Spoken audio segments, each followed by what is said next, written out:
প্রিয় দর্শক, স্বাগতম নিউজ অ্যান্ড ভিউজ অনুষ্ঠানে। আপনাদের সঙ্গে আছি আমি জাহাঙ্গীর আকন্দ। আমার সঙ্গে আলোচনার জন্য আজ স্টুডিওতে উপস্থিত আছেন এনডিএম এর চেয়ারম্যান ববি হাজ্জাজ এবং জাতীয় নির্বাহী কমিটির সদস্য বিএনপির শেখ রবিউল আলম। আপনাদের দুজনকেই স্বাগত জানাচ্ছি।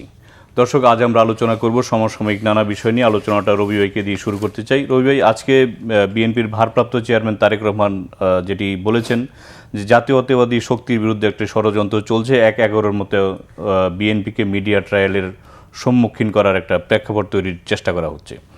তো এই আশঙ্কাটা উনি কেন করেছেন বা কারণটা কি? ধন্যবাদ আপনাকে, ধন্যবাদ প্রিয় সহ আলোচক এবং যারা এই মুহূর্তে বাংলা বিষয়ের সাথে যুক্ত আছেন। বাংলাদেশের যে কোনো জাতীয়তাবাদী শক্তি আর বাংলাদেশ জাতীয়তাবাদী দল বা জাতীয়তাবাদী আদর্শ, এটা সবসময় রাষ্ট্রের প্রয়োজনে, জনগণের প্রয়োজনে, জনগণের স্বার্থে, রাষ্ট্রের স্বার্থে। কিন্তু একটা সুবিধাবাদী গোষ্ঠী যারা বাংলাদেশেরকে অস্থির করতে চায়, বাংলাদেশের জনগণের ক্ষমতা বা স্বার্থ হরণ করে একটা আধিপত্যবাদী প্রতিষ্ঠিত করতে চায়, সেটা আঞ্চলিক বা আন্তর্জাতিক রাজনীতিতে, তাদের কাছে কিন্তু আবার জাতীয়তাবাদী শক্তি সবসময় হচ্ছে একটা আপনার প্রতিপক্ষ শক্তি, বা তাদের অভিপ্রায়টাই থাকে, সেটা দেশের মধ্যে বলেন, রিজনাল পলিটিক্সে বলেন আর ইন্টারন্যাশনাল পলিটিক্সে বলেন, এরকম একটা শক্তি থাকে। তারা ওই দেশের কৃষ্টি, ধরেন সংস্কৃতি, ধর্ম, বর্ণ, স্বার্থ ধারণ করে যে জাতীয়তাবাদী রাজনীতিটা বিদ্যমান থাকে, তাকে নিধন করা, তাকে ধরেন প্রশ্নবিদ্ধ করা, তাকে বিতর্কিত করা এবং তার বিরুদ্ধে জনমতকে নিয়ে যাওয়া। তো যেহেতু আমরা বাংলাদেশী জাতীয়তাবাদী দল, সেই কারণে এই পরিস্থিতিটা রাজনৈতিক দল হিসেবে আমরা প্রতিষ্ঠার পর থেকেই ফেস করছি।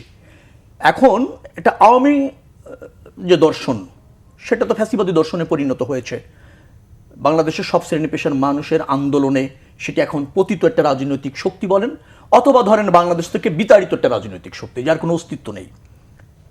সেই শক্তির পরে যখন বাংলাদেশি জাতীয়তাবাদী শক্তি যখন জনরায়ের ভিত্তিতে ক্ষমতায় যাওয়া অপরিহার্য হয় বা ক্ষমতায় যাওয়াটা নিশ্চিত হয়, জনরায়ের ভিত্তিতে বলছি আমি, তখন তার বিরুদ্ধে ষড়যন্ত্র, তাকে বিতর্কিত করার একটা অপচেষ্টা দেশ এবং দেশের বাইরে থাকে, সেটি বিদ্যমান আছে এবং সেটা ক্রমাগতভাবে আরও জোরালো করার চেষ্টা করছে ওই স্বার্থন্বেষী মহল, যার বিরুদ্ধে আমরা ঐক্যবদ্ধ আছি।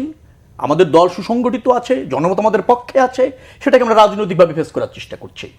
আমাদের ভারপ্রাপ্ত চেয়ারম্যান সেটাকে ইঙ্গিত করেছেন এবং বলেছেন জাতির স্বার্থে, দেশের স্বার্থে বিএনপির কে জনগণের পাশে থাকতে হবে এবং জনগণকে বিএনপির পাশে থাকতে হবে। এটা স্পর্শকাতর সময় চলছে, একটা অন্তর্বর্তীকালীন সময়, সংকটকালীন সময় একটা সরকার গঠন হয়েছে। তাদের মূল লক্ষ্য হচ্ছে গণতন্ত্রে ফিরিয়ে আনা, ভোটাধিকার নিশ্চিত করা, বাংলাদেশে একটা কার্যকর শাসন ব্যবস্থা যেটা 17 বছরে বিলুপ্ত হয়েছিল সেটাকে পুনঃপ্রতিষ্ঠিত করা। তো যার ফলে এটা একটা যেহেতু স্পর্শকাতর সময়, সেই সময় জাতীয়তাবাদী শক্তির বিরুদ্ধে একটা ষড়যন্ত্র অতীতও ছিল, এখনও আছে, ক্রমান্বয়ে সেটা জোরালো হচ্ছে। রাজনৈতিক দলের প্রধান হিসেবে ভারপ্রাপ্ত চেয়ারম্যান সে বিষয়ে সবাইকে সজাগ থাকতে বলেছে, সক্রিয় থাকতে বলেছে, সমন্বয় চেয়েছে। আমরা যারা জাতীয়তাবাদী দলের আদর্শে বিশ্বাস করে রাজনীতি করি, তাদেরকে সমন্বয় এবং সংযমের পরামর্শ দিয়েছেন, তারই অংশ হিসেবে এই বক্তব্য। জি ভাই, রবি যেটা আলোচনা করছিলেন যে একটি স্বার্থান্বেষী সুবিধাবাদী গোষ্ঠী অস্থিরতার চেষ্টা চালাচ্ছে, এখন যে স্পর্শকাতর সময় চলছে, আপনি কি ভবিষ্যতে রাজনীতির জন্য কোনো অশনি সংকেত দেখতে পাচ্ছেন নাকি আলোর রেখা দেখতে পাচ্ছেন? দেখেন, আসলে সত্যি কথা বলতে কি, আমরা আশাবাদী থাকতে চাই। মানে অনেক তীব্র আন্দোলন, অনেক ত্যাগ তিতিক্ষার পর আমরা গত জুলাই অগস্টের সফলতা পেয়েছি। মানে এই যে স্বৈরশাসক সরকারের পতন ঘটেছে, তারপর অবভিয়াসলি আমরা আশাবাদী থাকতে চাই, কারণ এত ত্যাগ তিতিক্ষার পর আমরা দেখতে চাই যে জনগণের যে অধিকার, প্রধান অধিকার, ভোট দেবার অধিকার, নিজের সরকার নিজে চুজ করবার অধিকার, সেই অধিকারটা যেন তারা সঠিকভাবে ফিরে পায়। তবে আশাবাদ হবার মতো গত 7 মাসে যেমন অনেক কিছু হয়েছে, আবার কিছু দূর নিরাশ হবার মতো গত 7 মাসে অনেক কিছু হয়েছে।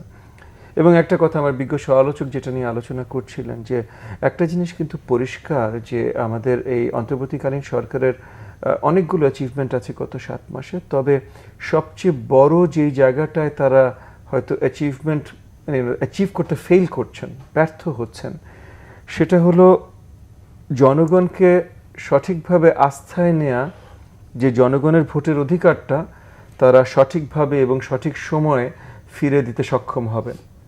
আমরা এখন পর্যন্ত পরিষ্কার শুনতে পারিনি বা জানতে পারিনি আমরা নির্বাচন কবে, কখন, কিভাবে পেতে পারি।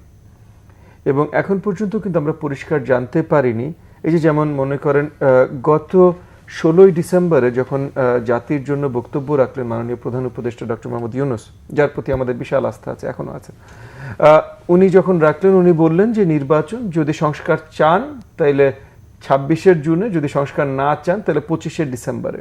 এই কথাটা আসলে একটা ধোঁয়াশার কথা, কারণ এক নম্বর যেমন সংস্কার সবাই চায়, আবার সংস্কার কোনটা সংস্কার, কেন ওই সংস্কার এবং ওই সংস্কার কখন হবে, কিভাবে হবে, এগুলো কিন্তু বড় দাগের প্রশ্ন, যেগুলো উত্তর এখনো পরিষ্কারভাবে দেয়া হয়নি। এই যে ঐক্যমত কমিশনের আমরা একবার বসলাম এবং আমি অত্যন্ত আনন্দিত হয়েছে যে আমি স্পেসিফিক্যালি পার্সোনালি যে রেকমেন্ডেশনটা দিয়েছিলাম যেভাবে অগ্রসর হবার, ঐক্যমত কমিশন একটু সময় নিল, সেভাবে অগ্রসর হওয়া শুরু করেছে। সব রাজনৈতিক দলকে তাদের প্রত্যেকটা প্রপোজাল তালিকা করে দিয়েছে এবং আমরা সবাই সেটা টিক দিয়ে ফেরত পাঠাচ্ছি। সময় আমাদের অল্প দিয়েছিল, আমরা কয়েকটা দল, 7টা দল দিয়েছি, অনেকগুলো দল সময় চেয়েছি, ইনক্লুডিং বাংলাদেশ জাতীয়তাবাদী দল সময় চেয়েছি, কারণ দলেরও একটা প্রসেস থাকে। তো বাংলাদেশ জাতীয়তাবাদী দল, যে কোনো দলই একটা বড় দল, তাদের যাদেরকে দায়িত্ব দিয়ে সময় একটা কমিটি হয়ে আসবে, সেগুলো সময় লাগবে। যাই হোক, তো ওই জায়গাগুলোতে যে কারণে আই ব্রট ইট আপ, যে 7টা দল ইতিমধ্যে ওই যে ঐক্যমত কমিশনের রিপোর্টটা সাবমিট করেছে, সেই 7টা দলের যাদের সাথে আমি কথা বলতে সক্ষম হয়েছি তাদের সবার কাছ থেকে আমি মোটামুটি একই মতামত পেয়েছি, যে তারা অনেকগুলোতে বলেছেন তারা পছন্দ করেন, অনেকগুলোতে বলেছেন পার্শালি পছন্দ করেন, কিন্তু মোটামুটি বেশিরভাগ ইফ নট অলমোস্ট অল, মানে নির্বাচন ব্যতীত, মানে নির্বাচন করার জন্য যে সংস্কারগুলো দরকার এটা ছাড়া বাকি সবগুলো সংস্কারই মোটামুটি তারা বলেছেন যে নির্বাচিত সরকারের আন্ডারে এই সংস্কারটা তারা দেখতে চান। তাহলে যদি সবাই নির্বাচিত সরকারের আন্ডারে সংস্কার দেখতে চায় তাহলে এটা একটা বুঝতে, এবং আসলে সত্যি কথা কি, একটা রাজনৈতিক দলের এটা বলা ছাড়াও কিন্তু কোনো উপায় নাই, কারণ রাজনৈতিক দল কিভাবে বলবে ভাই যে জনগণের সম্মতি না নিয়ে আমি এই সংস্কার দেখতে চাই? আপনি বলেন কিভাবে বলবে? আজকে যদি আমার দল বলে বা বাংলাদেশ জাতীয়তাবাদী দল বলে, তাহলে জনগণ তাদের উপরে আঙ্গুল তুলবে, তাদেরকে দোষারোপ করবে যে আচ্ছা এইটা তোমরা এটা চেয়েছো বলে তোমরা এটা করছো, আমাদের কাছে আসছিলা। আমরা অনেক বড় বড় কথা বলতে পারি, সবাই বলতে পারি জনগণ কি চায় জানি, আসলে জনগণ কি চায় এটা জানার একটাই মাত্র উপায় আছে, নির্বাচন। এবং সেই জায়গা থেকেই হয়তো এই সময় বা যে আলোচনাগুলো, এই যে ধোঁয়াশাগুলো, সেই জায়গা থেকে আমার মনে হয় যে যদিও ভাই অলরেডি এটার বিশ্লেষণ দিয়েছেন, বাট আমার মনে হয় সেই জায়গা থেকে বড়ভাবে একটা কথা আসে, যেটা বিএনপির মাননীয় ভারপ্রাপ্ত চেয়ারম্যান হয়তো বলেছেন যে জাতীয়তাবাদী শক্তির বিরুদ্ধে। যেমন একটা ছোট্ট একটা এক্সাম্পল আমি দিই, যে এই যে আইন শৃঙ্খলা বাহিনীর যে অবনতি হয়েছে এবং সামাজিক অবক্ষয়ের কথাই যদি বলি, যে এই যে নারীর শ্লীলতাহানি, এই যে টাইপের ক্রিমিনাল অ্যাক্টিভিটি হচ্ছে, এটা রিলেটেড কিন্তু আমি যতদূর গত কয়েক সপ্তাহে দেখেছি বিএনপির পক্ষ থেকে অনেক বড় আওয়াজ দেওয়া হয়েছে, অনেক বড় প্রচেষ্টা শুরু হয়েছে। আমার মনে হয় তাদের 84টা বোধহয় কার্যকরী ডিস্ট্রিক্টে দায়িত্বপ্রাপ্ত করা হয়েছে, জি সেল করা হয়েছে এবং দায়িত্ব দেওয়া হয়েছে যেন জনগণের প্রতিরক্ষা, স্পেশালি নারীদের প্রতিরক্ষা এবং কি কি করা যেতে পারে এবং করার দায়িত্ব দেওয়া হয়েছে মাননীয় ভারপ্রাপ্ত চেয়ারম্যান সাহেবের পক্ষ থেকে। তো এগুলো যেমন বড় দাগে কিন্তু সাধুবাদ জানানোর মতো প্রচেষ্টা, কিন্তু এগুলো নিয়ে কিন্তু মানে তাদের পজিটিভগুলো নিয়ে কেউ আলোচনা হচ্ছে না। তো সেখান থেকেও তারা একটা একটা অসন্তুষ্টের জায়গায় আসতেই পারে যে আমরা এত কিছু করে যাচ্ছি, সেটা নিয়ে কেউ কথা বলছে না, কিন্তু আমাদের সমালোচনা শুধু করেই যাচ্ছে। তো সেই জায়গায় হয়তো হতে পারে। রবি, আসছি আপনার কাছে, সেটা হচ্ছে যে এই জাতিসংঘের মহাসচিব সফর করে গিয়েছেন গতকাল। তো প্রধান উপদেষ্টা তার সাথে বৈঠকের পর জানিয়েছিলেন যে রাজনৈতিক দলগুলো যদি সংক্ষিপ্ত সংস্কার প্যাকেজ নিয়ে একমত হয় তাহলে ডিসেম্বরে নির্বাচন হতে পারে, আর যদি বৃহৎ নির্বাচনের প্যাকেজ গ্রহণ করে তাহলে আগামী বছরের জুনে অনুষ্ঠিত হতে পারে।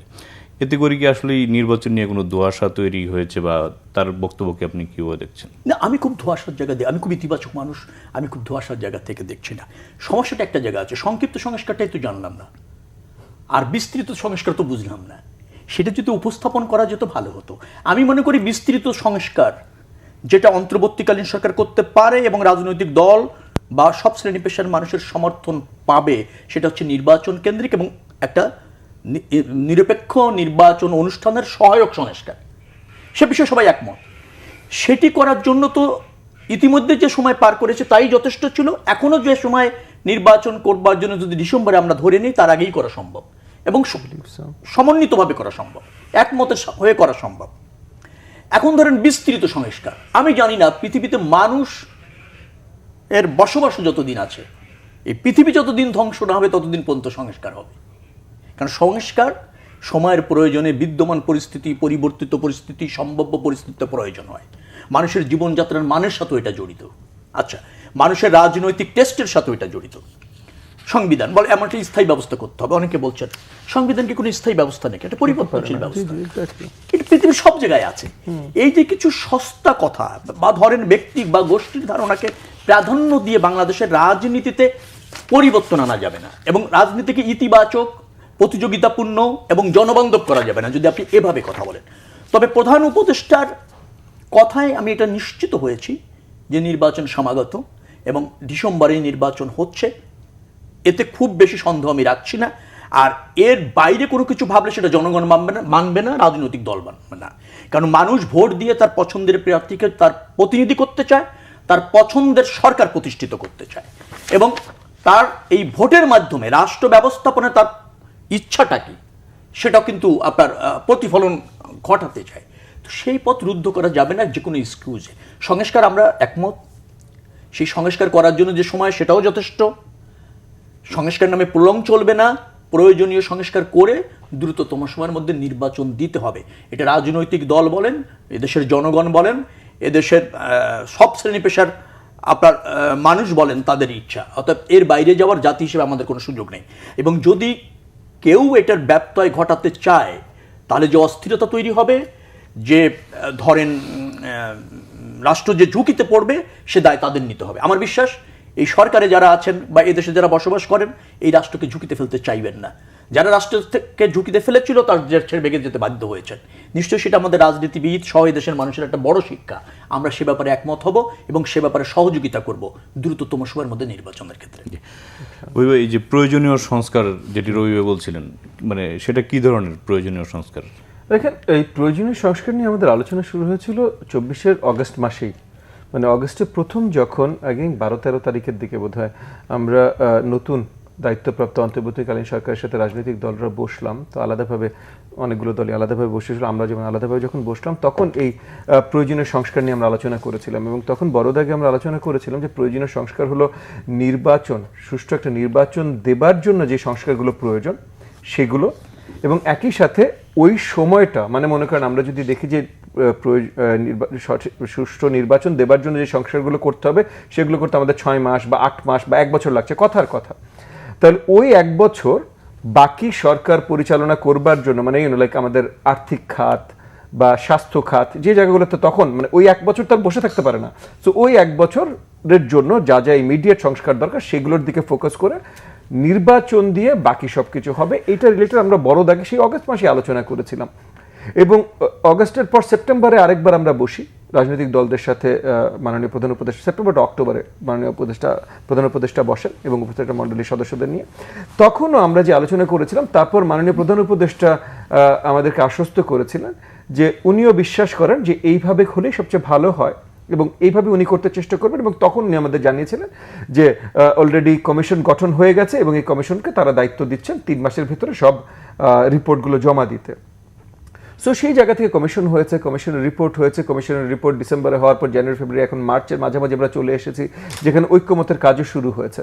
সো ঐক্যমতের কাজগুলো ওই যে আমরা কোনগুলোতে সবাই একমত, কোনগুলোতে একমত না এবং কবে এগুলো হতে পারে, এই জিনিসগুলোর আলোচনাও কিন্তু 1 থেকে 1.5 মাসের ভিতরে পুরো গুটিয়ে নেওয়া যায়। উল্টো দিকে যদি আমরা তাকাই, নির্বাচন কমিশন প্রতিনিয়ত বলে আসছে যে তাদেরকে বললেই তারা প্রস্তুত হতে পারেন খুব অল্প সময়ের ভেতরে। তারা একটা ধরেও দিয়েছেন যে মোটামুটি জুন মাসের পর থেকে তারা প্রস্তুত থাকবেন। সো সেই হিসাবে যদি একটা তারিখ নির্ধারণ করা হয়, আর ওই যে আপনি যেটা বললেন যে ওই যে যৌক্তিক বা প্রয়োজনীয় সংস্কার, ওই প্রয়োজনীয় সংস্কার অনেক কিছু অলরেডি হয়ে গেছে, বাকি নির্বাচন কেন্দ্রিক আর কিছু যদি করতেও হয় সেগুলো কিন্তু খুব অল্প আলোচনার মাধ্যমেই করে ফেলা যায়। এবং যেটা বললাম যে 1 থেকে 1.5 মাসের ভিতরে বাকি যত কিছু করেছেন ওরা, এগুলোর আমরা একটা ঐক্যমতে চলে আসতে পারি। সো তাহলে নির্বাচন একটা মানে এই নেক্সট নির্বাচন দেবার জন্য খুব বেশি সময় নেওয়ার খুব বড় কোনো কারণ আমরা দেখছি না। এবং আমিও এগেন ভাই যেভাবে বলেন, আমিও আশাবাদী হতে চাই যে ডিসেম্বরের ভেতরে ইফ নট তার আগে আমরা একটা নির্বাচন পেতে পারি। কিন্তু এগেন প্রবলেমটা ওখানে যে এটা নিয়ে পরিষ্কার করা হয়নি। হয়তো ডিসেম্বরেই হবে, ঠিক আছে, কিন্তু মানে এই জিনিসগুলো পরিষ্কার করা তো দরকার। মানে পুরো জাতি একটা আনসার্টেনটির ভিতরে আছে, ব্যবসায়িক মহল আনসার্টেনটির ভিতরে আছে, জনগণ আনসার্টেনটির ভিতরে আছে, রাজনৈতিক দলগুলো আনসার্টেনটির ভিতরে আছে, এবং যারা মানে প্রত্যেকটা স্টেক হোল্ডার আনসার্টেনটির ভিতরে আছে কবে হতে পারে এবং কেন ওইভাবে হতে পারে। তো এটা পরিষ্কার করাটা আমার মনে হয় অত্যন্ত গুরুত্বপূর্ণ। জি রবি ভাই, এই যে নির্বাচনের রোডম্যাপটা আসলে পরিষ্কার করা উচিত বলে বলছেন ববি ভাই, তা আসলে পরিষ্কার কেন করা হচ্ছে না? আমার ধারণা পরিষ্কার করা হবে। তারা জাতি এবং রাজনৈতিক দলগুলির ধৈর্য দেখছেন, স্যাক্রিফাইস দেখছেন। বিএনপি সবচেয়ে বড় রাজনৈতিক দল, সবচেয়ে বেশি স্যাক্রিফাইস করেছে, ধৈর্য ধরছে। এটাও একটা পরীক্ষা। আমি এটাকে খুব নেতিবাচকভাবে দেখি না, কারণ যেহেতু আমরা জনগণের উপর নির্ভর করতে চাই, আর জনগণকে পছন্দের রাজনৈতিক দলটিকে বেছে ক্ষমতায় প্রতিষ্ঠিত করার সুযোগ দিতে চাই, আমরা আস্থা রাখতে চাই, অতএব সংকট অভাবে দেখছি না। আর যদি সংকট হয়, কোনো অশনি সংকেত থাকে, তা পরাভূত হতেই হবে। মাঝখান দিয়ে অনেক বিজ্ঞ, অপরিহার্য রাষ্ট্রের জন্য, রাজনীতির জন্য তাদের আরো কঠিন পরীক্ষা অবতীর্ণ হতে হবে। এর বিকল্প কিছু নেই। সংস্কার সংস্কার শুনতে বিরক্ত। সংস্কারটা কি? এক কথায় যদি বলেন, সুশাসনী সংস্কার। রাষ্ট্র ব্যবস্থাপনায় জনগণের প্রত্যক্ষ অংশগ্রহণের অধিকার নিশ্চিত করাটাই সংস্কার। আর রাষ্ট্র ব্যবস্থাপনাটা জনগণের কাছে দায়বদ্ধ থাকবে, এটুকুই তো সংস্কার। আর রাষ্ট্র ব্যবস্থাপনা স্বতন্ত্র থাকবে, এর বাইরে আর কি সংস্কার আছে? এটাই তো সংস্কার, নাকি এর বাইরে কোনো সংস্কার আছে? আর তারপরে হচ্ছে আমাদের ব্যবস্থাপনা যে খাত আছে, যে মন্ত্রণালয়গুলি আছে, যেটা জনজীবনের প্রত্যেকটা স্তরে তাকে একটা সীমা নিশ্চিত করে, সেই জায়গাগুলিতে জরাজীর্ণতা আছে। আইনগুলি ভালো আছে, আমাদের ব্যবস্থাপনা বিধিও খারাপ না, কিন্তু তার পক্ষপাতদুষ্ট বা স্বতন্ত্র ব্যবহারের ঘাটতি আছে। সেটা তো করাই যাবে। নির্বাচিত সরকার করতে এটা বাধ্য থাকে, কারণ নির্বাচিত সরকারের শুধু দায় থাকে না, দায়বদ্ধতা থাকে। আর ধরেন রাজনীতিবিদদের দুটি কাজ করতে হয়, যেটা অন্যরা করতে পারে না। অন্তর্বর্তীকালীন সরকার একটা বডি থাকে, সে শুধু রাষ্ট্র ব্যবস্থাপনা করে। কিন্তু মনে রাখবেন, রাষ্ট্র ব্যবস্থাপনাই শুধুমাত্র সরকারের কাজ না, জনব্যবস্থাপনা আছে। এই জনব্যবস্থাপনায় যখন আপনি যান, তখন হচ্ছে রাজনীতিবিদদের প্রয়োজন, রাজনৈতিক দলের প্রয়োজন। সেটি যদি না হতো, তাহলে আপনি ভারত বলেন, আমেরিকাতে বলেন, তো পৃথিবীর অন্য অন্য উন্নত দেশের সবচেয়ে জ্ঞানী, গুণী, গবেষণালব্ধ জ্ঞান যাদের আছে, সবচেয়ে বড় অর্থনীতিবিদ, সবচেয়ে বড় রাষ্ট্রবিজ্ঞানী তো ক্ষমতায় রাখতেন তারা। তাহলে তো ট্রাম্প সাহেব নির্বাচিত হতেন না, আর মোদী সাহেব নির্বাচিত হওয়ার আসলে প্রয়োজন ছিল না। ভারতের পারমাণবিক বিজ্ঞানের জনক যিনি, তিনি হয়ে যেতেন ভারতের প্রেসিডেন্ট অথবা ধরেন প্রধানমন্ত্রী, সেভাবেই হতেন। আসলে সেটা হয় না। যারা এটা বোঝে তারা রাজনীতি জানে না। আরেকটা কথা আমি বলি, আমরা যেটা চাই, অবাধ ভোটের ভিত্তিতে একটা সংসদ হোক, ঐক্যমতের ভিত্তিতে সেই সংসদে সবকিছু নিয়ে আলোচনা করা যাবে। বাংলাদেশ জাতীয়তাবাদী দল ইতিমধ্যে 31 দফা অঙ্গীকার করেছে, এবং তার মধ্যে শাসনতন্ত্র বলেন, শাসন কাঠামো বলেন, অর্থনীতি বলেন, প্রশাসনিক সংস্কার বলেন, সবই আমরা বিস্তৃত আকারে তুলে ধরেছি। আমরা বিশ্বাস করি, কারণ আমাদের তো দায়বদ্ধতা জনগণের কাছে, জবাবদিহিতা জনগণের কাছে। আমরা বিশ্বাস করি, জনগণ মনে করে যে এই 31 দফার ভিত্তিতে রাষ্ট্র পরিচালিত হলে এবং জনগণের রায়ের ভিত্তিতে আমরা ক্ষমতায় গিয়ে সেটা বাস্তবায়ন করলে এই সংস্কার, পরিপূর্ণ সংস্কার নিশ্চিত হয়। এটা আমাদের বিশ্বাস। আমরা সেটি নিয়ে জনগণের কাছে যাচ্ছি, বলছি। অন্যান্য দল যেভাবে চায়, তারাও সেটা ম্যানিফেস্টো আকারে জনগণের কাছে যেতে পারে। সেইগুলি যদি তারা একটা ধরেন মেজরিটি ভিত্তিতে সরকার গঠন করে, তারা এককভাবে করতে পারে, অথবা তারা যদি বেশ কিছু সংখ্যক আসন নিয়ে পার্লামেন্টে আসে, ঐক্যমতের ভিত্তিতে করা যাবে। আবার ধরেন এই 31 দফার বাইরেও যদি কারো কোনো সংস্কারের প্রস্তাব থাকে, আমরা সেগুলি এখনো আমলে নিতে চাই। তো একটি রাজনৈতিক দল, সে জনগণের কাছে আমরা দায়বদ্ধ থাকছি, জনগণের রায়ের ভিত্তিতে ক্ষমতায় গিয়ে সুশাসন নিশ্চিত করতে চাচ্ছি, সংস্কার বাস্তবায়ন করতে চাচ্ছি। কি সংস্কার করতে চাই তা উল্লেখ করছি। এর চেয়ে বেশি দায়বদ্ধ এবং জনবান্ধব রাজনীতি আর কিভাবে একটি রাজনৈতিক দলের পক্ষে করা সম্ভব, যেটা আমরা করছি। আমরা তো রাজনীতি এবং জনরায়ের ভিত্তিতে আমি বলছি যে রাষ্ট্র ব্যবস্থাপনা চাই, এটাই ন্যায্য, সেটাই আমাদের অবস্থান, এবং সেটার জন্য আমরা রাজনীতি করি, সেটার জন্য আমরা অঙ্গীকারবদ্ধ। জি ভাই, আপনার কাছে আসছি অন্য একটা বিষয় নিয়ে, সেটা হচ্ছে নির্বাচন ব্যবস্থা সংস্কারে গঠিত কমিশনের 9 সুপারিশে আপত্তি জানিয়ে জাতীয় ঐকমত্য কমিশনকে চিঠি দিয়েছে নির্বাচন কমিশন। এর মধ্যে আছে সংসদীয় আসনের সীমানা নির্ধারণ আইন সংস্কার ও জাতীয় পরিচয়পত্র হস্তান্তরের বিষয়টি। তো এই যে আপত্তি জানিয়ে চিঠি দিল, এই বিষয়ে আপনার মন্তব্য জানতে চাই। জি, প্রথমে আপনি দুটো ইস্যু তুললেন 9টার ভেতরে, তার মধ্যে একটা আমার কাছে মনে হয়, মানে অনেকগুলোই গুরুত্বপূর্ণ, বাট একটা এই যে জাতীয় পরিচয়পত্রের বিষয়টা। জাতীয় পরিচয়পত্রের বিষয়টা যেটা হয়েছে যে সংস্কার কমিশনের রিপোর্টে তারা পরিষ্কার বলেছেন, আই থিঙ্ক 5 বছর না 7 বছর সময় নিয়ে একটা ন্যাশনাল ডেটাবেসে এটা হস্তান্তর করা, মানে 5-7 বছর সময় নিয়ে ন্যাশনাল ডেটাবেসে হস্তান্তর করা, এবং তার মানে এটা রাতারাতি কাজ না। কিন্তু আমরা দেখলাম যে আমরা দলগতভাবে এই সংস্কার প্রপোজালটাতে আমাদের মতামত দেওয়ার আগেই অলমোস্ট মানে তড়িঘড়ি করে একটা জায়গায় চলে এসছে অন্তর্বর্তীকালীন সরকার, যে প্রজ্ঞাপন জারি করে তারা একটা সেন্ট্রাল ডেটাবেসে নিতে চেষ্টা করছে, যেখানে যাদেরকে দায়িত্ব দেওয়া হয়েছিল এটা সম্বন্ধে অ্যাডভাইস দিতে, মানে এই যে সংস্কার কমিশন বলেছে 5 থেকে 7 বছর, এবং সংস্কার কমিশনের ওই প্রপোজালে রাজনৈতিক দলরা এখনো উত্তরও দেয়নি, তাদের অপিনিয়নও প্রদান করেননি। কিন্তু এর ভেতরে প্রজ্ঞাপন জারির একটা প্রসেস শুরু হয়ে গেছে, যে প্রজ্ঞাপন জারির মাধ্যমে এই কাজটা করবে। এখন এই কাজটা যদি তাড়াহুড়া করে করা হয় তাহলে অনেকগুলো প্রবলেম আছে। একটা হলো এফিসিয়েন্সি প্রবলেম, এবং এখানে আমরা দেখেছি আওয়ামী লীগের আমলে এরকম তাড়াহুড়া করে অনেক প্রজেক্ট নিতে চেষ্টা করতে, এবং তার পরিষ্কার ছিল আপনার এই যে এই অন্তর্বর্তীকালীন সরকারেরই এক একটা কমিশনের আপনার রিপোর্টে পরিষ্কার হয়ে গেছে যে তারা কি কি কারণে, যার মেইন কারণ ছিল অর্থনৈতিক লুটপাট, যেই কারণে তারা এই প্রজেক্টগুলো করতে চাইতেন। তো আমরা আশা করি যে অন্তর্বর্তীকালীন সরকারের মধ্যে থেকে কেউ এই ধরনের প্রচেষ্টা তাদের থাকবে না, কিন্তু দৃশ্যমান যা হয় সেটা নিয়ে তো আমরা কথা বলতে পারি। দ্বিতীয়ত আরেকটা জিনিস হয় যে তড়িঘড়ি করে করলে যে সিকিউরিটির যে ইস্যুটা থাকে, কারণ এই সেন্ট্রাল ডেটাবেসটা অত্যন্ত সিকিউর হতে হবে। আপনার এনআইডি মানে এই সেন্ট্রাল ডেটাবেস যার কাছে থাকবে, এখন যেহেতু নির্বাচন কমিশনের কাছে আছে, সো এনআইডির জন্য বোধহয় 13 থেকে 16 বিটস অফ ইনফরমেশন লাগে, আর ভোটার কার্ডের জন্য আপনার বোধহয় 40 না 42টা বিটস অফ ইনফরমেশন লাগে। সো যার কাছে সেন্ট্রাল ডেটাবেসটা থাকবে পুরা ডেটাটাই তার কাছে থাকবে, এখন যেটা নির্বাচন কমিশনের আছে। তো এই পুরো ডেটাটা যখন তার কাছে যাবে তখন এটার ম্যানিপুলেশনের শক্তি কিন্তু তার হাতে থাকে। নির্বাচন কমিশন একটা কনস্টিটিউশনাল বডি। নির্বাচন কমিশন বাংলাদেশে সবসময় পরিষ্কার ছিল, সব কাজ ঠিকভাবে করেছে তা না, গত সরকার স্বৈরাচার সরকার যেভাবে সব ইনস্টিটিউশন নষ্ট করেছে, নির্বাচন কমিশনও নষ্ট করেছে, বাট স্টিল একটা কনস্টিটিউশনাল বডি। সো তার ক্ষমতা কিন্তু একটা ভিন্ন স্তরে, সহজে কেউ লিগালি হস্তক্ষেপ এখানে করতে পারবে না। কিন্তু যখনই আমি অন্য একটা বডির কাছে দিব, তার কনস্টিটিউশনাল বেসিস কি, তার ইনস্টিটিউশনাল স্ট্রেংথ কি, এগুলো অনেক বড় বড় প্রশ্ন চলে আসে যে ওখানে এই ডেটাটা সংরক্ষিত থাকবে কিনা সঠিকভাবে।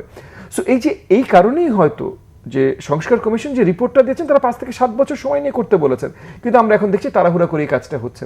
তো এই কাজগুলোর বিরুদ্ধে আওয়াজ তোলার যে প্রয়োজন আছে এটা আমি শক্তভাবে মনে করি, এবং সেখানে আমি নির্বাচন কমিশনকেও হয়তো সাধুবাদ জানাই, কিছু জিনিস তারা আওয়াজ তোলা শুরু করেছেন। সো এবং এই প্রত্যেকটা জিনিস রাজনৈতিক দলগুলোর সাথে, এই যে আপনি মনে করেন ডিমার্কেশন, হ্যাঁ, জেরিম্যান্ডারিং বা যেটি বলেন এই যে এরিয়া ডিমার্কেশন, কনস্টিটিউয়েন্সি ডিমার্কেশন, এই কনস্টিটিউয়েন্সি ডিমার্কেশনের প্রসেসটা কীভাবে হবে, এটা তো মেইন স্টেক হোল্ডার রাজনৈতিক দলরা এটা সম্বন্ধে তাদের যে বিবেচনা, তারা কি দেখতে চায় সেটা ব্যক্ত না করা পর্যন্ত আসলে ওই প্রপোজাল জাস্ট একটা প্রপোজাল, এটার কোনো দাম থাকার কথা না।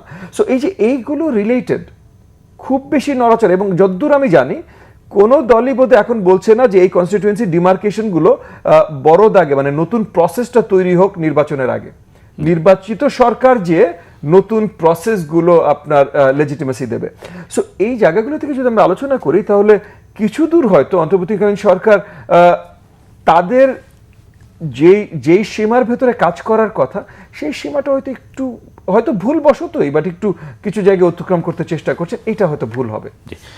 সীমানা নির্ধারণের বিষয়ে যেটা ইসির আপত্তি যেটা সেটা হচ্ছে যে সংস্কার কমিশন সুপারিশ করেছে স্বাধীন কমিশন গঠনের জন্য, কিন্তু তারা এটার বিরোধিতা করে চিঠিতে বলেছে যে ইসি নিজেই স্বাধীন এবং এটার ইসির সাংবিধানিক দায়িত্ব। তো চমৎকার বলেছে, যারা সুপারিশ করেছে তারা সাংবিধানিক প্রতিষ্ঠান সম্পর্কে বোঝেই না, জানেই না। আমি এর আগে বলেছিলাম রাষ্ট্র ব্যবস্থাপনা মানে রাষ্ট্রের কিছু প্রতিষ্ঠান ব্যবস্থাপনা না, জনব্যবস্থাপনা। সেই জায়গায় ঘাটতি আছে এই বোঝার যারা এবং প্রস্তাবনা যারা করছেন। আমি তাদেরকে ছোট করে দেখছি না, কিন্তু আমি মনে করছি যে বাংলাদেশের যে গণতান্ত্রিক ব্যবস্থাপনা, কেন স্বাধীন কমিশন অসুবিধা কি? তো স্বাধীন কমিশন নিজেই তো স্বাধীন কমিশন এবং সাংবিধানিক কমিশন। ট্রু। তার দায়বদ্ধতা কার কাছে? জনগণের কাছে অনলি জনগণের কাছে, রাজনীতিবিদদের কাছেও না, ইভেন সরকারের কাছেও না। তো আরেকটা স্বাধীন কমিশন আবার কোথায় হবেন? সিলেক্টিভ স্বাধীন কমিশন হয় নাকি আবার? আপনি সিলেকশন করবেন, অমক অমক অমক বসলাম আর আমরা স্বাধীন কমিশন হয়েছে নাকি কোথাও এরকম ভাবে? ওইগুলি সমস্ত বই পুস্তকে আর লেখার কথা আর কি, যারা শুধু বই পুস্তক লব্ধ জ্ঞান আছে কোথায় কি দেখে আসছেন, কোথায় কি শুনে আসছেন, দেশের বাইরে গিয়ে এসে এখানে শুরু করে দিয়েছেন। কিন্তু বাংলাদেশের ব্যবস্থাপনার সাথে, বাংলাদেশের রাজনীতির সাথে, বাংলাদেশের রাষ্ট্র ব্যবস্থাপনার যে কাঠামোগত ফাংশনের ক্ষেত্রে কোনো ধারণা নেই। একটা কথা আমি বলতে চেয়েছিলাম এর আগে, সেটা পরাজিত শক্তির মনে রাখবেন সবসময় বিভিন্ন রূপ ধারণ করে। এবং তাদের আরেকটা জিনিস হচ্ছে, তারা দেখবেন কখনো কখনো জাতিকে বিভ্রান্ত করবার জন্য সরকারের মধ্যে ঢুকে পড়ে।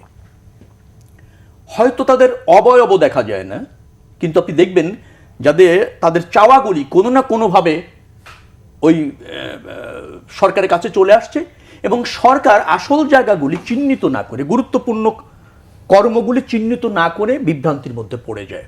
আমার কাছে কোনো কোনো সময় মনে হয়েছে সরকার এইভাবে একটা দোদুল্যমান অবস্থার মধ্যে আছে, কিংকর্তব্য বিমূঢ় মনে হয়েছে কিছু সময়। আর যে কাজগুলি অগ্রাধিকার ভিত্তিতে করা দরকার সেটা চিহ্নিত না করে কল্প কাহিনী, ভাবনা, বাস্তবতা বিবর্জিত এরকম কিছু বিষয় নিয়ে তারা অনেক সময় নষ্ট ইতিমধ্যে করে ফেলেছেন। আমার মনে হয় যে আর ঠিক হবে না।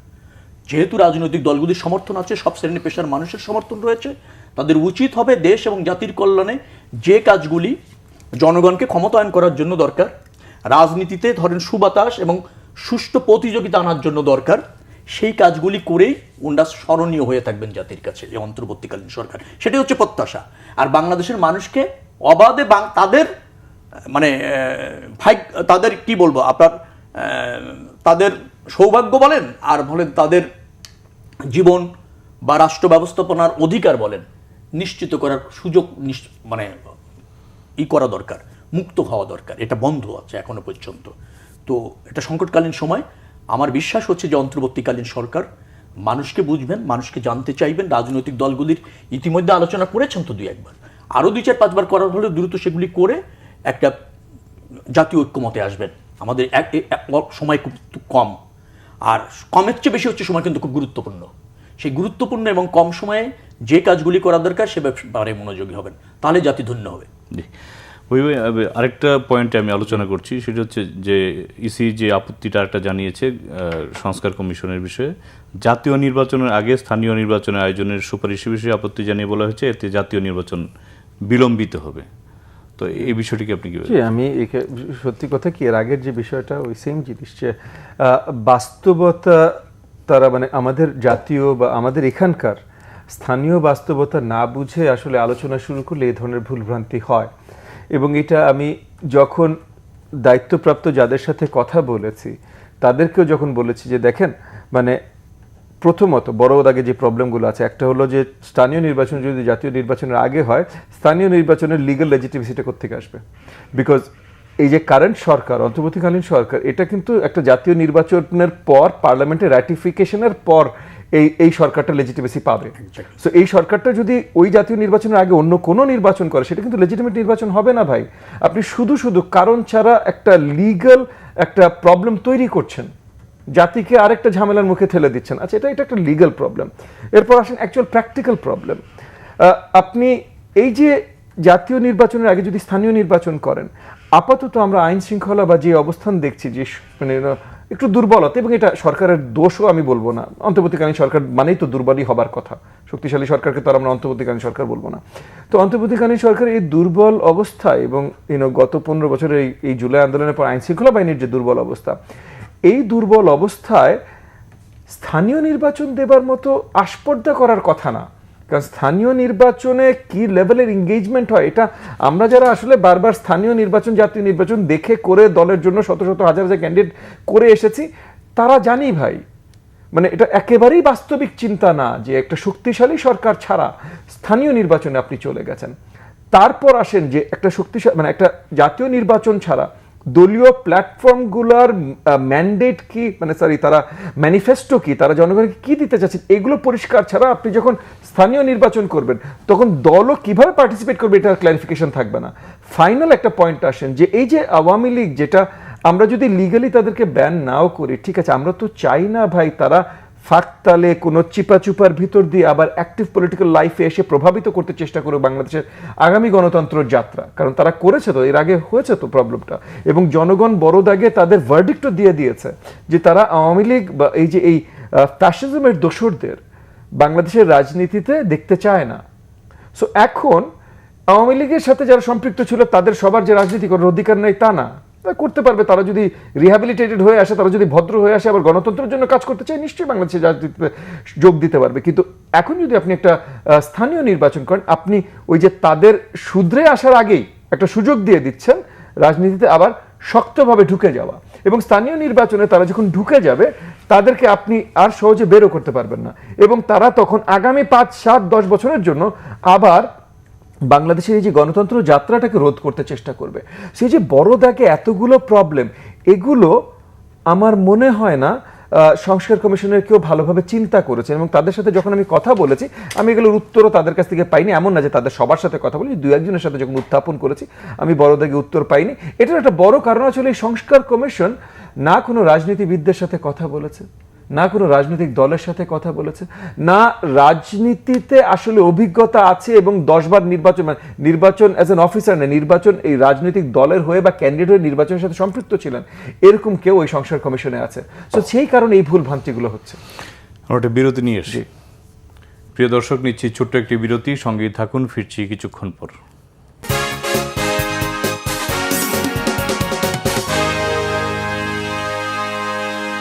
প্রিয় দর্শক, আবারও স্বাগত জানাচ্ছি নিউজ অ্যান্ড ভিউজ অনুষ্ঠানে। ফিরছি, আলোচনায় যাচ্ছি রবিবার কাছে। রবি, আমরা স্থানীয় সরকার নির্বাচন নিয়ে আলোচনা করছিলাম। আমার প্রশ্ন হচ্ছে যে সংস্কার কমিশন আগে স্থানীয় সরকার নির্বাচন আয়োজনের কথা সুপারিশ করেছে। আমার প্রশ্নটা হচ্ছে যে দেশের মানুষের চাওয়া, রাজনৈতিক দলগুলো চাওয়া, সবার চাওয়া হচ্ছে জাতীয় নির্বাচন। সেখানে মানুষের, জনগণের মানে চাওয়া পাওয়াকে প্রাধান্য না দিয়ে তারা কেন জাতীয় নির্বাচনকে আগে আনতে চাইছে? সংস্কার কমিশন তো, আমি একটু অন্যভাবে একটু বলি। সংস্কার কমিশন আমার কাছে যেটা মনে হয়েছে যে তারা প্রভাবিত হন। তারা রাজনীতি এবং ধরেন রাজনৈতিক দল নিধন বা তাদের প্রতি অনীহা, অনাস্থা, এই ধরনের একটা হীনমন্যতায় সবসময় ভোগেন, এবং কোনো বিশেষ গোষ্ঠী বা দলকে প্রাধান্য দিতে গিয়ে এই ধরনের প্রস্তাবনাকে গুরুত্বের সাথে নেন, এটা আমার কাছে মনে হয়েছে। যেমন ধরেন, আপনি কি বলতে পারবেন পৃথিবীর কোথাও এবং বাংলাদেশ সহ অন্তর্বর্তীকালীন সরকার কেন গঠিত হয়? নিশ্চয়ই একটি জনগণের সরকার নির্বাচিত করার জন্যই অন্তর্বর্তীকালীন সরকার গঠিত হয়। সেটি না হলে তো অন্তর্বর্তীকালীন সরকার কোনো প্রয়োজন নেই।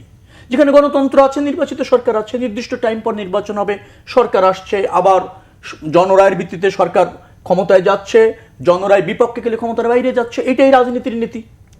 অন্তর্বর্তীকালীন সরকার কেন লাগে? যখনই এই ধারায় ব্যাহত হয়, যখন একটা নির্বাচনকালীন সরকার প্রতিষ্ঠার ক্ষেত্রে কোনো অন্তরায় সৃষ্টি হয় আভ্যন্তরীণ, তখনই একটা অন্তর্বর্তীকালীন সরকার বলেন, তত্ত্বাবধায়ক সরকার বলেন, সংকটকালীন সরকার বলেন, পৃথিবীর অনেক দেশে হয়েছে, সেই প্রেক্ষাপটে বাংলাদেশ হয়েছে। তো সেখানে কেন স্থানীয় সরকার নির্বাচনটা তাদের কাছে মুখ্য হয়? হতে তো পারে না। আপনি যেটা বলছিলেন যে স্থানীয় সরকার নির্বাচন যদি আগে করতে হয়, নির্বাচন কমিশন বলেছে যে তাহলে জাতীয় নির্বাচন বিলম্বিত হবে। বিলম্বিত তো হবেই, ঝুঁকিতেও পড়বে এবং সফলও হবে না। এখন ববি ভাই বলছিলেন যে আওয়ামী লীগ পুনরায় প্রতিষ্ঠিত হয়ে যাবে, তাদের শুধরানোরও সুযোগ পাবে না। আমি তো শুধরানো দেখছি না, চিহ্নিত হওয়ারও সুযোগ পাবে না। এখনো চিহ্নিত করা যায়নি। যারা দায়ী, ফ্যাসিবাদী প্রতিষ্ঠিত করে যারা গুম খুন করেছে, আনঅথরাইজড কিলিং করেছে, ভোটাধিকার হনন করেছে, অর্থনৈতিক লুটপাট করেছে, গণহত্যা করেছে, এখনো পর্যন্ত চিহ্নিত পর্যন্ত করা যায়নি। শুধুমাত্র কিছু কিছু জায়গায় একটা এজাহার হয়েছে। এজাহার হওয়া মানে চিহ্নিত নয়। এখনো তদন্ত শেষ হয় নাই, বিচারের সম্মুখীনে করা যায়নি। তো আপনি শুধরাবেন কখন? আপনি তো চিহ্নিতই করতে পারছেন না। আবার একটা নির্বাচনের মাধ্যমে তাদেরকে প্রতিষ্ঠিত করতে চান। আমি এর আগেও বলেছিলাম, পরাজিত শক্তিরা কিন্তু বিভিন্ন আঙ্গিকে বিভিন্নের মধ্যে তারা প্রভাবিত করে, এবং এই অন্তর্বর্তীকালীন সরকারের মধ্যেও কিছু কিছুটাকে যে করেছে সেটা এখন স্পষ্ট এবং প্রমাণিত। যার জন্য আমি বলছি যে বাংলাদেশের মানুষ কি চায়? মানুষ প্রথমে রাষ্ট্রে দেখতে চায় তার নির্বাচিত সরকার কে তাকে সেবার ভার বা শাসনের ভার নিয়েছে, তার প্রতিনিধি কিনা, তার পছন্দের মানে নির্বাচিত দল কিনা। সেইখানে আপনি ঘাটতি রেখে স্থানীয় সরকার নির্বাচন করে স্থানীয় জনপ্রতিনিধি নির্বাচন করবেন, আর সেন্ট্রালে আপনি ক্ষমতায় অধিষ্ঠিত হয়ে থাকবেন অন্তর্বর্তীকালীন সরকার হিসাবে। এই ব্যবস্থাপনা পৃথিবীর কোথাও আছে কিনা, আর পৃথিবীর কোথাও তা ঘটেছে কিনা? এই জন্য আবারও বলি যে এই যে মানে তারা যে ট্র্যাকচ্যুত হচ্ছেন মাঝে মাঝে, লক্ষ্য কোনটা হওয়া উচিত, কোনটা জনবান্ধব, কোনটা জনগণের দাবি, কোনটা রাজনৈতিক বা সব শ্রেণী পেশার মানুষের দাবি, সেই অগ্রাধিকার তারা চিহ্নিত করতে পারছেন না। তারা প্রভাবিত হন কোনো বিশেষ রাজনৈতিক দর্শন প্রতিষ্ঠিত করবার জন্য, এবং প্রচলিত এবং প্রতিষ্ঠিত রাজনৈতিক দর্শন বা দল যেগুলি আছে তাদেরকে ঝুঁকিতে ফেলে বিতর্কিত করে বাংলাদেশের রাজনীতিতে একটা শূন্যতা সৃষ্টি করবার জন্য, পাশাপাশি অন্য একটা রাজনৈতিক গোষ্ঠীকে প্রতিষ্ঠিত করার জন্য এই এলোমেলোভাবে ভাবেন বলে আমার কাছে মনে হয়। এটা জনগণের ভাবনা না, এটা রাষ্ট্রের স্বার্থের ভাবনা না। রবি ভাই একটু বলেছেন যে বিচার কাজ সম্পর্কে, এখন যে প্রক্রিয়ায় বিচার কাজ এগোচ্ছে এতে কি আপনারা সন্তুষ্ট কিনা? এটা প্রশ্নটা খুব মুশকিল প্রশ্ন। মানে যদি আপনি বলেন যে এটা ফলপ্রসূ হবে কিনা, বিচারটা সঠিকভাবে হবে কিনা এবং সেই হিসেবে আমরা সন্তুষ্ট কিনা, তাহলে একেবারেই না, একেবারেই না। কেন? মানে যেভাবে আগাচ্ছে সেভাবে আপনার প্রসেসগুলো অনেকভাবেই প্রশ্নবিদ্ধ হবে, এবং এই প্রসেসগুলো আসলে সঠিক বিচারের মুখ দেখবে না। কারণ যেইভাবে আপনার মামলাগুলো দায়ের করা হচ্ছে, দায়েরের প্রসেসেই এত ভুল ভ্রান্তি আছে, মানে এবং এগেন আমরা মানে নিজেরা অনেক মামলা খেয়েছি তো গত 10 বছর, তো সেখান থেকে একটু অভিজ্ঞতা আছে আর কি, কোন ধরনের মামলা টিকে, কোন ধরনের মামলা টিকে না, কোন ধরনের মামলায় সাজা সহজে দেয়া যায়, কোনগুলোতে দেয়া যায় না।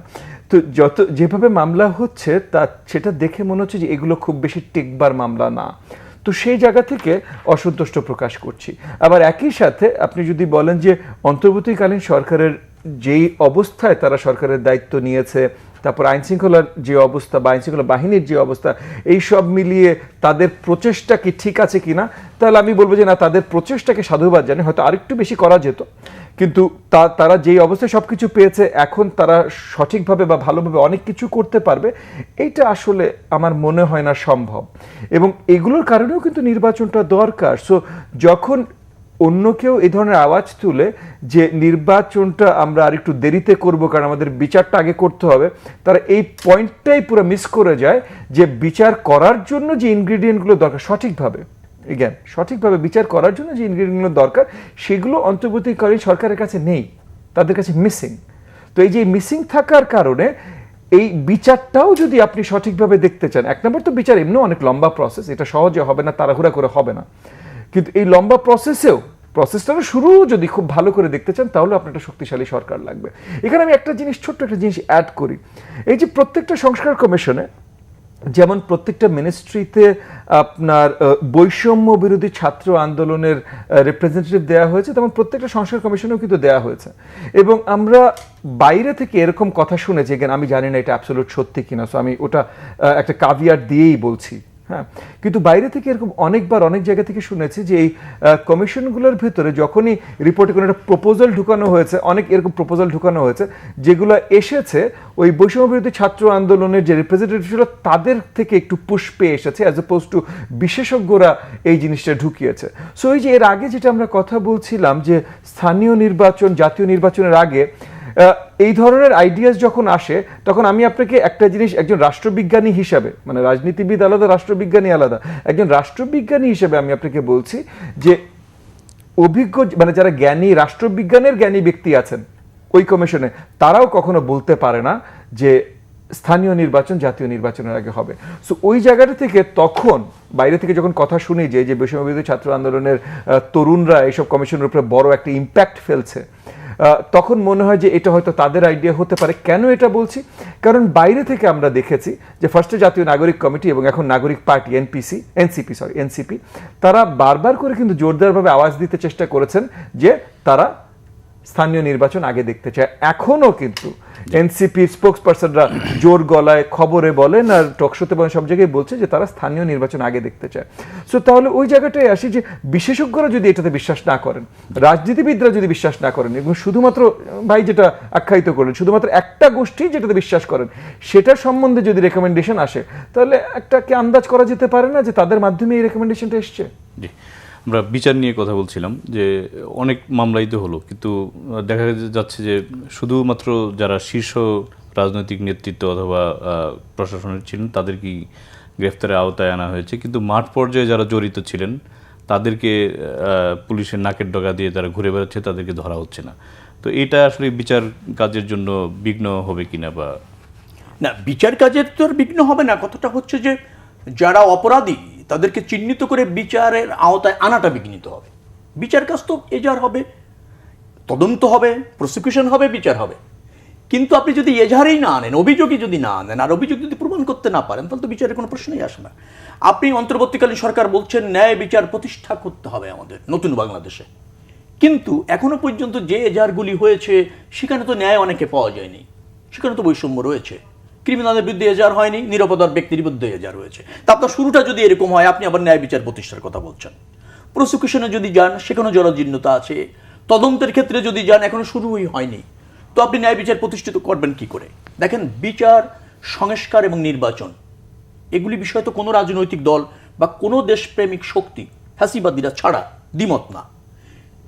বিচারের কাজ চলবে, বিচার বিভাগ করবে, তার সাথে যারা জড়িত তারা ফাংশন করবে, জোরালোভাবে করবে, স্বচ্ছতার সাথে করবে।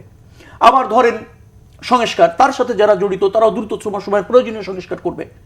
আবার নির্বাচন, সেটাও প্রয়োজন, জনগণ অংশগ্রহণ করবে, রাজনৈতিক দলগুলি প্রস্তুত নিবে, নির্বাচন কমিশন আয়োজন করবে। এই কাজগুলি সব একসাথে চলা উচিত। কিন্তু যখন আপনি বলেন বিচার না হলে বা সংস্কার না হলে নির্বাচন হবে না, তখন বুঝতে হবে যে আপনার গন্ডগোল আছে, বুঝাপড়ার সমস্যা আছে। তখন দেখা যায় যে আরেকটা ফ্যাসিবাদী উঁকি মারছে, প্রতিষ্ঠিত হোক আর না হোক। ভাই বলছিলেন যে এনসিপি, জাতীয় নাগরিক পার্টি, তারা যেগুলি চাচ্ছে সেটা প্রাধান্য পাচ্ছে। পাশাপাশি আরেকটা জিনিস প্রতিষ্ঠিত হচ্ছে, প্রাধান্য তো পাচ্ছেই, আবার যদি আমি এভাবে বলি, অন্তর্বর্তীকালীন সরকার যেভাবে চাচ্ছে তারা তাই বলছে, এরকমও তো প্রমাণ হচ্ছে। এখন এই বিতর্ক আসছে, কিন্তু সবকিছুর ঊর্ধ্বে আমি যেটা বলতে চাই যে অন্তর্বর্তীকালীন সরকার, তাদের উচিত হবে যে এই বিতর্কের মধ্যে না পড়ে জাতির আশা আকাঙ্ক্ষা ধারণ করে এবং বাংলাদেশের কল্যাণ এবং বাংলাদেশের স্বাধীনতা সার্বভৌমত্ব ধারণ করে, সমৃদ্ধি ধারণ করে তারা যেন সঠিক কাজটি দ্রুততম সময়ের মধ্যে করে। সেটি না হলে একবার যদি জাতি বিভাজিত হয়ে যায় এবং ভুল বোঝাবুঝি যদি বাড়তে থাকে, তখন হয় কি, তখন ইচ্ছা করেও কিন্তু জাতীয় ঐক্যমত প্রতিষ্ঠিত করা যায় না। এটা কিন্তু রাজনীতিতে এবং আমাদের রাষ্ট্র ব্যবস্থাপনায় আছে। আমরা এখনো সবাই ছাড় দিয়ে জাতীয় ঐক্যমত চাই।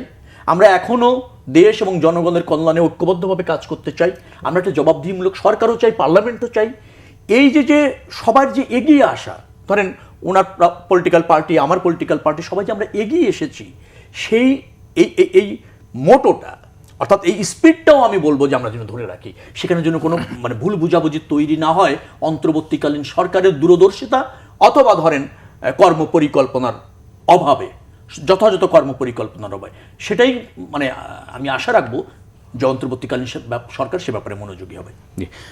আমরা অন্য একটা প্রসঙ্গে যেতে চাই, সেটি হচ্ছে যে বাংলাদেশের ধর্মীয় সংখ্যালঘুদের উপর নির্যাতন নিয়ে উদ্বেগ প্রকাশ করেছেন যুক্তরাষ্ট্রের গোয়েন্দা প্রধান তুলসী গ্যাবার্ড। তিনি ভারত সফর করছেন এই মুহূর্তে, এবং আজকে কিছুক্ষণ আগে প্রধান উপদেষ্টা প্রেস উইং থেকে বলা হয়েছে গ্যাবার্ডের অভিযোগের কোনো প্রমাণ বা সুনির্দিষ্ট অভিযোগের কোনো ভিত্তিতে করা হয়নি উনি যে অভিযোগটা করেছেন। তো এই বিষয়ে আপনার মতামত জানতে আমি ছোট্ট করে তাহলে একটু পার্সোনাল একটা বিট অফ অভিজ্ঞতার কথা বলি। তুলসী যখন আপনার কংগ্রেসে ছিলেন, হাউস অফ রিপ্রেজেন্টেটিভ ছিলেন 2014 সাল, 13-14 সাল, তো 13 সাল বোধ হয়, 13 সাল, তখন তুলসীর সাথে আমার প্রথম মিটিং হয়, face to face personal meeting হয় ডিসিতেই, তার অফিসেই। এবং তখন আমি একটু অবাকই হয়েছিলাম, কারণ কিছুক্ষণ কথা বলার পর তুলসী একটা পয়েন্ট তুললেন, আমার নাম হিসেবে একটা পয়েন্ট তুললেন যে তুমি তো মুসলমান, আপনি তো মুসলমান। আমি বললাম জি জি অবভিয়াসলি আমি মুসলমান, আমার নামেই তো পরিষ্কার হাজ্জাজ। বলে তো তখন উনি মুসলমান সম্বন্ধে এমন করে বললেন যে উনি আমাকে হয়তো নিন্দা করতে চান না বা ইনসাল্ট করতে চান না, বাট মুসলমানদের প্রতি আপনার খুব নেতিবাচক কথা উনি বললেন, যে উনি এইভাবে মুসলমানদের চেনে, মুসলমান। তো তখন এগেন ওনার সাথে আমার ফার্স্ট মিটিং ছিল, আমি ওনাকে একটু বোঝাতে চেষ্টা করেছি, না বাংলাদেশে এরকম না, বা মুসলমান তো এরকম নাই, আর বাংলাদেশে এরকম না, আর অন্য জায়গায় কি এক্সট্রিমিস্ট তৈরি হয়েছে বা এক্সট্রিমিজম হচ্ছে সেটা অন্য বিষয়, এটার সাথে কখনো বাংলাদেশকে কনফিউজ করো না। এটা আমার পার্সোনাল প্রথম, আজ থেকে আরো 12 বছর আগে গেছে এক্সপিরিয়েন্স, অভিজ্ঞতা, 1-to-1 অভিজ্ঞতা তুলসী গ্যাবার্ডের সাথে। সো তুলসী আজ থেকে 12 বছর আগেও কিন্তু কিছু দূর তার ধারণা মুসলমানদের সম্বন্ধে খুব নেতিবাচক ছিল, হয়তো তার নিজের পার্সোনাল মিলিটারি এক্সপিরিয়েন্স যেখান থেকে। কিন্তু তারপর থেকে যেটা হয়েছে, আমরা যেটা শুনতে পেয়েছি, যে আওয়ামী লীগ যখন ডিসিতে লবিস্ট নিয়োগ করে বাংলাদেশকে এক্সট্রিমিস্ট স্টেট হিসাবে, যে মানে এক্সট্রিমিস্টের খপ্পরে পড়ে যাচ্ছে, বাঁচাইতে হইলে একমাত্র আওয়ামী লীগকে লাগবে, এই ধরনের একটা ন্যারেটিভ পুশ করতে চেষ্টা করছিল। তখন থেকে কিন্তু আওয়ামী লীগও তুলসীর সাথে একটা স্পেশাল সম্পর্ক নাকি গড়া শুরু করেছিল। এটা আমি তার সাথে মোলাকাতের পর বাট শুরু করেছিল। এবং আমরা এটাও দেখেছি, হয়তো ভারতীয় কিছু বংশোদ্ভূত আছে আর কি তুলসী গাবার্ড, তো সেখান থেকে গত বেশ কয়েক বছর বিজেপি মানে মোদি সাহেবের সরকার, যারা এগেন মুসলমান বিরোধী, তাদের সাথে একটা শক্ত সম্পর্ক গড়ে উঠেছে তুলসী গাবার্ডের। এই সবগুলো ইকুয়েশন যখন আপনি একসাথে করেন, তখন এটা আশ্চর্যজনক কিছু না যে তুলসী গাবার্ড নেগেটিভ কিছু কথাবার্তা বলবেন যখনই একটা মুসলিম স্টেট রিলেটেড আলোচনা আসবে। এইটা রিলেটেড বড় কোনো প্রভাব কোথাও পড়বে এই মুহূর্তে আমার কাছে মনে হয় না। সো তুলসী গাবার্ডের আলোচনাটা যদিও সে খুব দায়িত্ববান একটা রত একটা বড় দায়িত্বে আছে, হেড অফ ইন্টেলিজেন্স বোধ হয়, director of intelligence, director of all intelligence services. So Trump সাহেব তাকে খুব গুরুত্বপূর্ণ একটা জায়গায় দিয়েছে। বাট এখানে আবার একটা জায়গা আছে যে ট্রাম্প সাহেবের ফরেন পলিসির ফোকাস এই মুহূর্তে বাংলাদেশ পড়ছে না, যদ্দূর আমাদের কাছে মনে হচ্ছে। সেটা যদি না পড়ে তাহলে তুলসী গাবার্ড কি বলছে, এটা নিয়ে আমাদের এই মুহূর্তে বড় মাথা ব্যথা না। তবে আমাদেরকেও, যেহেতু ওই যে ট্রাম্প সাহেবের ক্যাবিনেটে তুলসী গাবার্ডের মতো লোকজন আছে, আমাদের একটু বড় প্রচেষ্টা দরকার পজিটিভ ন্যারেটিভ তৈরি করা যুক্তরাষ্ট্রে। আমরা দেখলাম যে 5 আগস্টের পর থেকেই ভারতীয় মিডিয়া বাংলাদেশে সংখ্যালঘু নির্যাতনের একটা ধোঁয়া তুলে মিথ্যা অপপ্রচার চালিয়েছে। তারই কি ফলশ্রুতিতে এরকম কথাবার্তা তুলসী গাবার্ডের? না, সেটারও প্রভাব আছে, কোনো সন্দেহ নেই। ছোট করে বলুন। তার কারণ হচ্ছে যে আপনি আওয়ামী লীগ ক্ষমতায় থাকবার জন্য পশ্চিমা বিশ্ব বলেন, ক্ষমতাধর দেশ বলেন, আর পার্শ্ববর্তী দেশ বলেন, তাদেরকে বুঝাতে চেয়েছে যে তোমরা বাংলাদেশকে মানে একটা জঙ্গিবাদী রাষ্ট্র, আওয়ামী লীগ থাকলেই সবাই নিরাপদ থাকে, তাদের পারপাস সার্ভ হয়। আওয়ামী লীগ হচ্ছে জঙ্গিবাদ, তারপর ধরেন ইসলামী মৌলবাদ যেগুলি বলা হয়, তার বিপক্ষের একমাত্র তাদের পছন্দের শক্তি। এই মার্কেটিং তারা দীর্ঘদিন ধরে করেছে এবং তারই ফল এটা। আর এখন তারা পতিত হয়ে দেশ ত্যাগ করে, এবং তারাও বোঝাতে চাচ্ছে তারা কাম ব্যাক করতে পারলে এই সমস্ত সমস্যার সমাধান হবে। এটার মধ্যে একটা বাংলাদেশকে নিয়ে ষড়যন্ত্র আছে, কিন্তু বাংলাদেশে তো সত্যিকার অর্থে কোনো সংখ্যালঘু নির্যাতন নেই এই মুহূর্তে, এবং অতীতেও ছিল না। আওয়ামী লীগের আমলে আরও আওয়ামী লীগ ক্ষমতার অপব্যবহার করে কোনো সময় হিন্দুদের সম্পদ দখল করেছে। তারা হিন্দুদের বাংলাদেশ ত্যাগ করার জন্য ইন্ডিয়াতে যে হারে গিয়েছে, সেটা আওয়ামী লীগের আমলেই বেশি গিয়েছে। এই ধরনের ঘটনা আছে। তো আমি তুলসী গাবার্ড কি বললো, সেটা আমাদের রাজনৈতিকভাবে মোকাবেলা করতে হবে, এবং তাদেরকে কূটনীতি এবং অন্যান্য মানে আন্তদেশীয় বা আন্তদেশীয় বলবো না, দ্বিপাক্ষীয়ভাবে তাদেরকে বোঝাতে হবে। এটা সরকারের দায়িত্ব, আমাদের পররাষ্ট্র দপ্তর বা মন্ত্রণালয়ের সেখানে দায়িত্ব রয়েছে। কিন্তু এজ এ বাংলাদেশ হিসাবে আমি মনে করি যে এই ষড়যন্ত্র আমরা মোকাবেলা করতে জানি। এই ষড়যন্ত্রকে বাংলাদেশকে বিভ্রান্ত করা যাবে না, বাংলাদেশে চাপ প্রয়োগ করা যাবে না। আওয়ামী লীগের ওই অধ্যায় শেষ হয়েছে। ভাই, আপনি যদি কিছু বলতে চান 20 সেকেন্ডে শেষ করবেন। আমাদের দেখেন, আমরা বড় দেখে যখন যতগুলো আলোচনা করলাম, সবগুলো আলোচনায় কিন্তু একটাই উত্তর আসে যে দেশকে যদি এইসব থেকে উত্তরণ করতে হয়, একটা সুষ্ঠু নির্বাচন দরকার। সো শেষ কথা একটাই, সুন্দর নির্বাচন আমরা শীঘ্রই দেখতে চাই। আপনাদের দুজনকে ধন্যবাদ জানাচ্ছি। আমরা একেবারেই শেষ প্রান্তে। প্রিয় দর্শক, আজ এ পর্যন্তই। কাল দেখা হবে একই সময়ে। ভালো থাকবেন, সুস্থ থাকবেন, সে প্রত্যাশায় আজকের মতো এখানে বিদায় চাইছি। সঙ্গে থাকার জন্য ধন্যবাদ সবাইকে। শুভরাত্রি।